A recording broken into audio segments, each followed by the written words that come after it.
10월 6일 수요일 새벽 예배를 하나님께 드리겠습니다. 먼저 사도신경으로 신앙 고백드립니다. 전능하사 천지를 만드신 하나님 아버지를 내가 믿사오며 그 외아들 우리 주 예수 그리스도를 믿사오니 이는 성령으로 잉태하사 동정녀 마리아에게 나시고 본디오 빌라도에게 고난을 받으사 십자가에 못 박혀 죽으시고 장사한 지 사흘 만에 죽은 자 가운데서 다시 살아나시며 하늘에 오르사 전능하신 하나님 우편에 앉아 계시다가 저희로서 산자와 죽은 자를 심판하러 오시리라.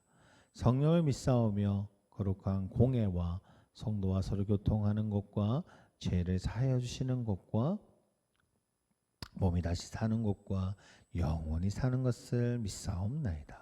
아멘. 자, 오늘 이 새벽에 보실 말씀입니다. 이 새벽에 보실 말씀은요, 요한복음 5장 13절에서 6장 22절까지의 말씀입니다. 요한복음 5장 13절에서 6장 22절까지의 말씀. 먼저 말씀 읽고 돌아오도록 하겠습니다. 정지 버튼 눌러주세요.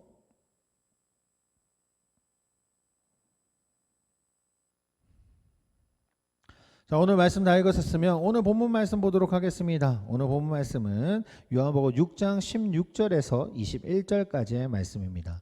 요한복음 6장 16절에서 21절까지의 말씀 제가 봉독해 드리도록 하겠습니다. 저물매 제자들이 바다에 내려가서 배를 타고 바다를 건너 가버나움으로 가는데 이미 어두웠고 예수는 아직 그들에게 오시지 아니하셨더니 큰 바람이 불어 파도가 일어나더라. 제자들이 노를 저어 10여리쯤 가다가 예수께서 바다 위로 걸어 배를 가까이 오심을 보고 두려워하거늘 이르시다 내니 두려워하지 말라 하신대 이에 기뻐서 배로 영접하니 배는 곧 그들이 가려던 땅에 이르렀더라. 아멘. 자, 오늘 이 새벽에 이 말씀을 통해서 두려워하지 말라라는 주제로 말씀을 나눠보고자 합니다. 주님의 되심을 증거하는 사건이 아주 큰 사건 하나가 있었죠. 오늘 본 말씀 전에 있었던 일인데 오병이어 사건입니다. 아이가 준 그 도시락 5개의 떡과 그 다음에 2마리의 물고기 딱 어른이나 또 성인 사이에 있는 사람이 먹을 수 있는 한 끼 식사할 수 있는 양이었죠. 그런데 그것이 어떻게 됩니까? 5,000명, 남성만 5,000명이죠. 어린아이나 노인들이나 병든 자들이나 또는 여인들까지 다 합치면 한 10,000명 정도가 된다라고 하는데 그 10,000명이 되는 사람들을 먹고도 12광주리, 12바구니가 남는 것이 이 오병이의 사건이었습니다. 자, 이 사건은요, 예수님이 하나님의 아들이심을 보여주는 아주 중대한 사건이었습니다. 그리고 유대인들한테 있어서 아주 큰 효력을 발휘하는 사건이기도 했습니다. 왜냐하면요, 그들이 믿는 메시아는 저번에도 한번 이야기를 했었는데 물질적으로도 부강하고 먹는 것으로 걱정하지 않고 자신이 살 수 있는 나라가 정말 광대해져서 정말 너무나도 편안한 삶, 안전한 삶을 살아가는 그런 나라를 만들 수 있는 사람을 메시아로 믿었습니다. 그런데 웬걸요? 예수님이 오셨더니 병자들을 고치실 뿐만 아니라 이제 먹는 것도 아무 문제 없이 먹게 하시는 겁니다. 단 한 번의 기도로 그 많은 사람을 먹게 하셨다. 이 사건은 아마 유대인들에게 어마어마한 큰 사건이었을 겁니다. 자, 이러한 사람들의 마음, 그렇기 때문에 어떻게든 예수님을 왕으로 삼고자 했던 그들의 마음을 예수님이 몰랐으셨을까요? 제자들도 그런 마음들에 동참하고 있었죠. 예수님 몰랐을까요? 아니요, 아셨습니다. 그래서 먼저 제자들을 보냅니다. 가버나움으로 먼저 보내고 난 뒤 예수님은 혼자 다른 무리들과 함께 하시지 않고 혼자 홀로 산에 가셔서 기도하시게 되죠. 자, 이렇게 이제 오병이어 사건이 일어나고 난 뒤에 일어나는 사건이 오늘 본문의 내용입니다. 예수님 빼고 이제 제자들만 먼저 배를 타고 이제 가버나움으로 가게 됩니다. 자, 갈릴리 바다에서 그물을 치면서 어부 생활하는 사람들이 제자들 중에 얼마나 많습니까? 자, 그들이 얼마나 배를 타고 배에 대한 부분, 그 바다에 대한 이야기를 얼마나 잘 알까요? 그런 사람들이 배를 타고 가고 있는데 사실 크게 걱정할 일이 없었을 겁니다. 제자들도. 네, 이미 어두워졌고 근데 아직 주님이 오시지 않는데 하나의 사건이 발생하게 되죠. 큰 바람이 불어서 그리고 파도가 일어나게 돼서 사실 이제 조금 노를 저어 가까워 있는데 이제 배에 문제가 생긴 겁니다. 아마 고생하고 있었을 것이고 어려움이 분명히 있었을 겁니다. 자, 그러나 그것이 큰 문제가 되지는 않았을 거예요. 죽겠다라는 생각을 가지지는 않았던 것 같습니다. 어려움이 있고 힘듦이 있고 조금 이제 두려움이 있고 이제 그런 것들은 있지만 사실 그 뒤에서 나오는 사건이 더 큰 두려움으로 그에게 다가오죠. 그게 무엇이냐? 그렇게 파도가 불고 바람이 불고 막 배 때문에 어두워서 어려움을 겪고 있는데 저 멀리에서 어떤 한 사람이 막 걸어오는 게 보이는 겁니다. 그 내용에 제자들은 어떻게 됐다고 합니까? 자, 19절 말씀입니다. 제자들이 노를 저어 10여리쯤 가다가 예수님께서 바다 위로 걸어 배에 가까이 오심을 보고 뭐라고 하죠? 두려워하거늘. 바다 때문에 두려워한다는 말은 나와 있지 않습니다. 그런데 예수님이 저 멀리서 오는데 예수님인지는 몰랐겠죠. 그때는 마치 귀신이 오는 것처럼 유령이 오는 것처럼 너무나도 무서워서 덜덜덜 떨고 있었다라는 거죠. 왜 주님은 제자들에게 이런 두려움을 주셨을까요? 제자들이 다 가건너고 난 뒤에 그 다음에 예수님이 다른 배를 타고 오셨으면 아무 문제가 없었을 겁니다. 하지만 왜 이렇게 인위적인 사건을 만들으셨을까요? 하는 거죠. 오병이라는 사건을 통해서 예수님은 너무나도 극부상되어 있었습니다. 왕위를 이을 메시아로. 제자들 또한 예수님이 왕이심을 전혀 부인할 수 없었던 사람입니다. 오히려 자기가 한 자리 할 수 있을까라는 그런 생각을 가지고 있었고 예수님이 이때까지 보여주셨던 것은 교육과 치료하는 사역 그리고 먹이는 사역 함께 하시는 사역 어려운 자를 찾아가서 그들을 구원해 주시는 사역 그런 것들만 보았습니다. 두려움의 대상이 아니라 오히려 사랑으로 다가오는 예수님이었고 또한 사랑의 주님으로만 인식하고 있었습니다. 자, 그러한 사건에 있어서 그들에게 지금 두려움의 존재로 남게 되는 아주 중요한 사건이 일어난 것이죠. 이 말은 다시 한번 그들에게 인생에 예수님을 바라볼 수 있는 아주 중요한 분기점으로 잡을 수 있는 사건입니다. 사랑의 주님만이 아닌 두려움을 가질 수 있는 예수님이심을 보여주는 아주 중요한 사건이죠.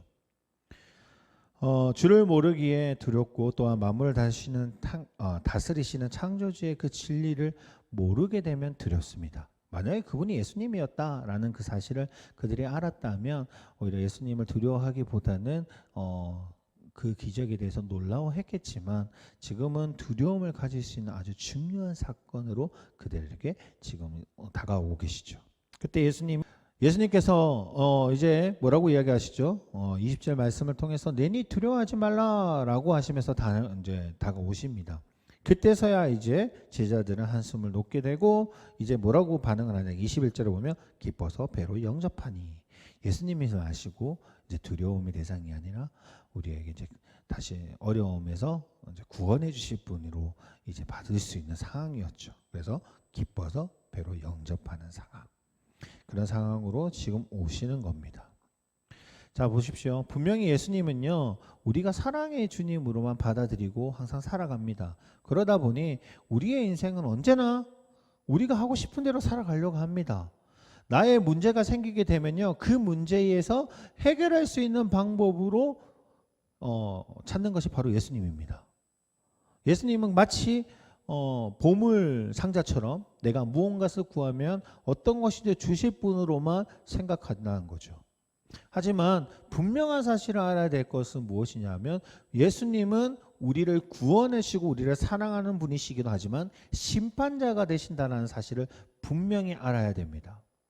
우리가 두려워하는 마음으로 다가갈 필요가 분명히 있다는 사실이죠. 아무리 우리를 사랑하신다 하시지만 우리에게는 그분에 대한 두려움이 분명히 필요합니다. 그 두려움이 없다면 우리에게 기쁨도 없을 겁니다. 한번 생각해 보십시오. 계속 퍼주기만 한다면 처음에는 좋겠죠. 하지만 나중에 돼 보십시오. 안 주면 승질 냅니다. 아시잖아요. 애들한테 막 저 이제 딸내미가 둘이가 있지만 딸에게 막 먹을 것을 사줘요. 처음에 살 때는 너무 좋습니다. 기뻐서 아빠 최고 최고 최고 하면서 갑니다. 그런데요, 그 먹고 있는 거를 사고 이제 집에 갔는데 자기가 먹으려 하는데 주지 않는다. 해보십시오. 또는 내가 매번 그 슈퍼에 가서 먹을 것을 계속 사줬는데 그날 하필 또 안 사줬습니다. 한번 생각해 보세요. 애들은 어떻게 될까? 자지러지죠. 우리도 똑같습니다. 계속 주시기만 하고 사랑하시는 분이시라고 생각하고 항상 그렇게 우리가 구하고만 있다면 주지 않았을 때 하나님을 원망하는 것이 우리의 모습입니다. 하지만 두려워하는 마음이 있다면 두려워하는 사람으로, 두려워하는 분으로 우리가 기억한다면요, 하나님이 주신 것이 얼마나 기쁠까요? 제자들의 모습처럼요. 오늘 분명히 제자들에게 이야기합니다. 힘들고 어려운 상황 속에 놓였을 때 나니 두려워하지 말라라고 이야기하셨던 것처럼 두려워하신 예수님이시지만 그분이 우리와 함께 하시기 때문에 그 문제가 두렵지 않다라는 그 사실. 두려운 예수님이지만 또한 우리를 사랑해 주시는 예수님이기 때문에 우리가 기뻐할 수 있다라는 그 사실. 그것을 마음에 품고 나아가는 오늘 하루가 될 수 있기를 원합니다. 어떤 문제가 있을 때 그 문제 때문에 힘들고 어려운 사람들이 있다면 예수님을 통해서 그 문제를 두려워하지 않는 자. 그리고 그렇기 때문에 예수님은 나에게 항상 보물로 주시는 분이 아니라 또한 우리도 그분을 두려워하는 마음을 갖고 살아가는 삶. 오늘 이 하루는요, 그렇게 살아가시는 저희 광교회 성도님들이 되시기를 소원합니다. 기도하겠습니다. 하나님 아버지 감사합니다. 언제나 함께 하시는 주님, 예수 그리스도 통해서 우리는 너무 기쁨을 누립니다. 하지만 그 기쁨 때문에 우리가 예수님에 대한 그 마음을 잊지 않는 자가 되기를 원합니다. 예수님을 두려워하는 마음으로 하나님 앞에 나아갈 수 있게 하시고 또한 두려워하는 그 마음으로 주님을 대할 수 있게 하여 주시고 우리의 삶 하루하루가 얼마나 감사한지를 고백할 수 있는 믿음의 자녀가 될 수 있도록 주님이 인도하여 주시옵소서.